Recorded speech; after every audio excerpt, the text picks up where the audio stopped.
أعوذ بالله من الشيطان الرجيم. بسم الله الرحمن الرحيم. فلما دخلوا على يوسف آوى إليه أبويه وقال ادخلوا مصر إن شاء الله آمنين. سورة يوسف آیت نمبر 99 14 سپارہ. نو د یعقوب علیہ السلام د یوسف علیہ السلام زیره کنعان تراوړ شو، د یعقوب علیہ السلام تراوړ شو، او یعقوب علیہ السلام د بوډاتوب د لاس او د غم د لاس چې داغه د سترګو نظر کم شو، نو هغه هم الله پاک د یوسف علیہ السلام د کمیس ته معجزې په وجه باندې هغه بحال شو. او بیا ته یوسف علیہ السلام ویلو چې ټول راځي مصر ته راځي، ځکه چې زما مصر کې ما او دلته بادشاہي ما زوروري ما او طاقتوري ما او دلته یو کار شروع کړل. نو په کنعان کې خو کار شوی دی، زما والدي مګزرګوار کنعان کې پیغمبر او په دغه خواوشه طرفونو کې بیا اسحاق علیہ السلام او ابراهیم علیہ السلام پیغمبران تیر شوی دي. اوس راځي چې په مصر کې به کار کوو او تاسو به ټول مصر ته راځي او مصر ته تاسو مایګریټ کیږئ. نو دوی روان شو. عبد الله ابن مسعود رضی الله تعالی عنہ فرمایي چې یعقوب علیہ السلام چې مصر ته راغی سره د خپل اولاد نه دا 93 مرد او عورت پر مشتمل، دا تقریبا 93 کسانو چې دا کلا مصر ته راغلو. 93 کسان مطلب دا چې 100 کسان تقریبا د یعقوب علیہ السلام خپل کړه، ځکه چې دا د یو له زامنو اولاد او د یو له زامنو بیبیانی او بیا د هغه اولاد او الوصی او د بلونه ومه د نونو اولاد، دا تقریبا 100 کسانو چې دی دغه تر مصر ته راځل نشو. او یوسف علیہ السلام داګه د پر ډیره لوی تیاری کړې و او د دې لپاره د یو ځمکه مختص کړ و چې دا بنی اسرائیل په دغه ځای کې اوسېږي او څوک نور څوک به سره نه اوسېږي. د دې لپاره یو خصوصي ځمکه دې ته اعلان شوی و. فلما دخلوا على يوسف پس هر کله چې دی ورننواتو په یوسف علیہ السلام باندې آوا الیه ابویه، نو هغه زی ورکو د خپل پلار لا. آوا الیه ابویه، نو زی ورکو د ځان سره خپل مور او پلار ته. نو زی ورکو څه مطلب دی؟ نو کله چې یوسف علیہ السلام د مخکې نه اندازه لګولې و او د مخکې نه د مصر نه مخکې بهر چوکو باندې خلک الګ کړو چې کله د یو قافله راتله زما د پلار او زما د خاندان، نو تاسو ما خبره وای. نو چونکې د مصر کم دغه چې دی دا بارډر چې د خامخا د یو ورځې مسافت په کې خامخای، لکه چې سړی پیدل لږ بل په اس باندې راځي او تیز اس باندې راځي او پیغام را لېږي. نو یوسف علیہ السلام چې کله پیغام راغی، یوسف علیہ السلام سره د خپل قوم او سره د بادشاہ بهر ته ووت،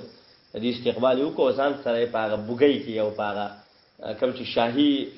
ټریولو کوم چې شاهي گاډو په هغه کې ځان سره راوخېجول. نو آوا الیه ابویه، من چې کومه قصه اورېدلې ده یا من چې کومه قصه کو چې د یوسف علیہ السلام مور مړه و او داته یتیمان پاتې شي او زکه د یعقوب علیہ السلام خوخو، نو قران د دې خبره، قران الله پاک او قران د دې خبره تایید نه کوي، ځکه الله پاک خو ډایرکټ کوي. و آوا الیه ابویه، د زی ورکو د ځان سره خپل مور او پلار لا. ابویه مور او پلار ته قران خدا وایي چې د مور او پلار دواړه ژوند دي. نو پلار خو یعقوب علیہ السلام نه مور ژوند دی. البته زمنګ مفسرین چې کوم خبره کړې ده یا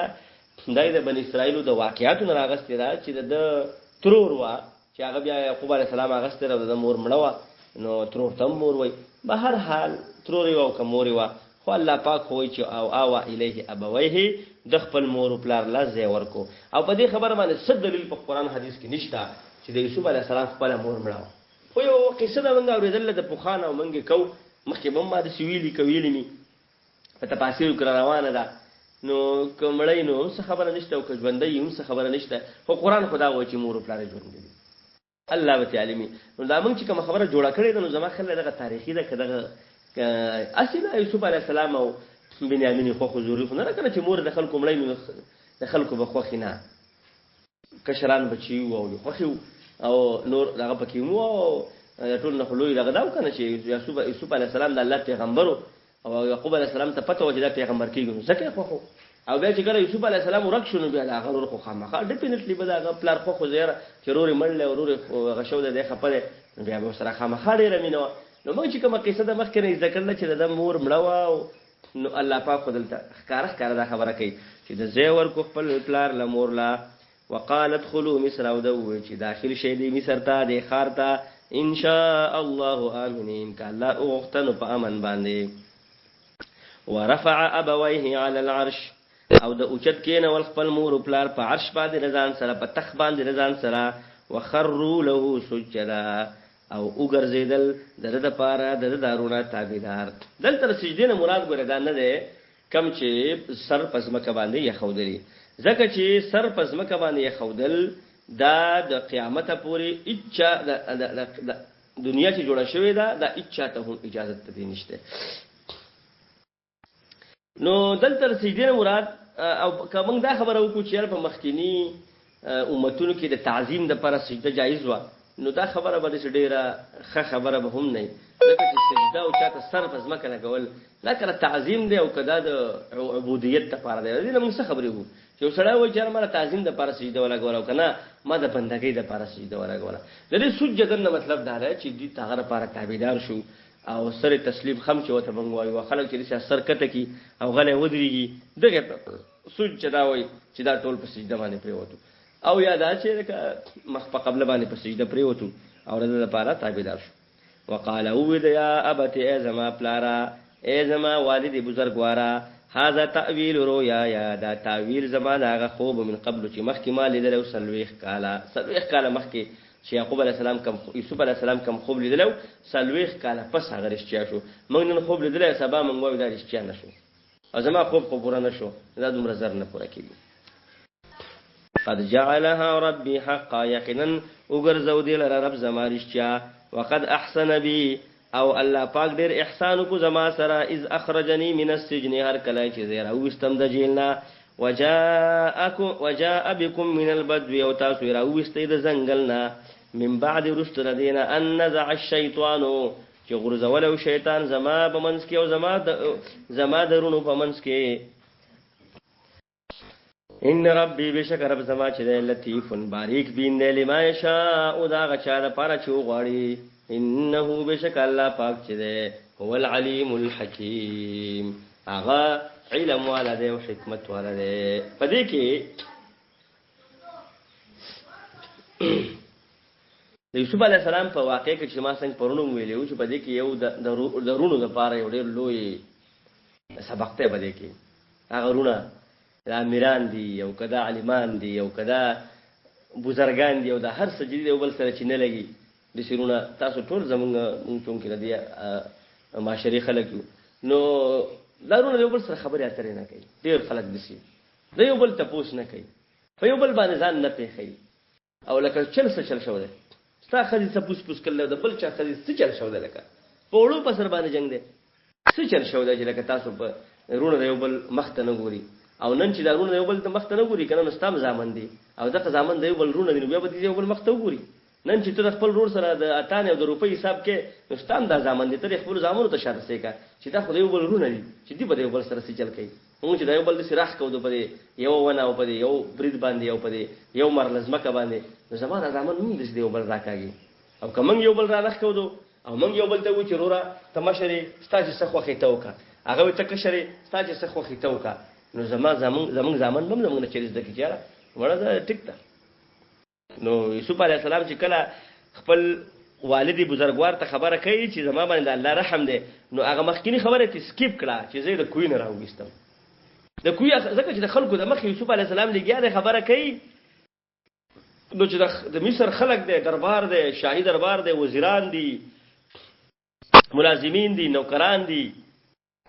او ورو د خلک ولاړل نو هغه خبره ته یوسف علی السلام سکیپ کړه هغه به کړو ونه کړه چې زه په ما باندې الله احسان وکړي چې زه د کنعان نه راوېستم او یا زه د کوی نه راوېستم دا غزنه شروع ونه کړه د جیل نه شروع کړه چې په ما باندې الله ډېر لوی احسان وکړي چې زه د جیل نه راوېستم مطلب دا چې زما دا ورونه شرمنده نشي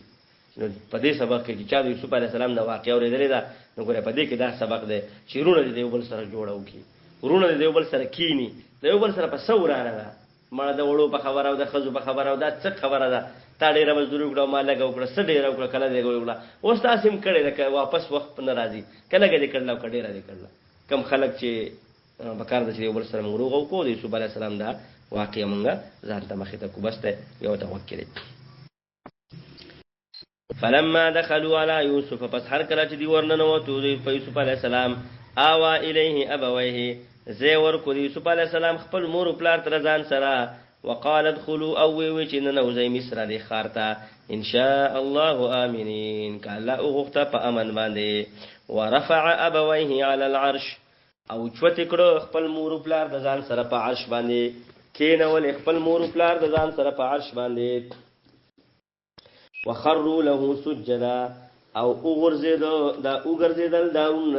لپاره تابعدار یا د لپاره سجده کوونکی. وقال وذا يا ابت ازما والدا هذا تاويل رؤيايا دا زما غ تاويل د خوب من قبل چې مخکې مالي د لو سلوخ کالا قد جعلها ربي حقا یقینا وګرځو الله پاک دې لره رښتونه وقد احسن بي والله پاک ما ما انعامك اذ اخرجني من السجن هر کله چې راوستم د جیلنا وجاء بكم من البدو ورا واستي تاسو د زنګلنا من بعد رستردين ان نزع الشيطان چې جګړه ورزولې و شیطان زما په منځ کې او زما درونو په منځ کې ان ربي لطيف بشک زما رب تدبیر کون کې دی لما دا چا د پارشا او چې خوښشي موږ د لطيف معنی کو باریک بین مطلب دا چې زما رب چې کوم کار کوي نو هغه ډېر په باریک بینۍ باندې کوي هغه د نور خلکو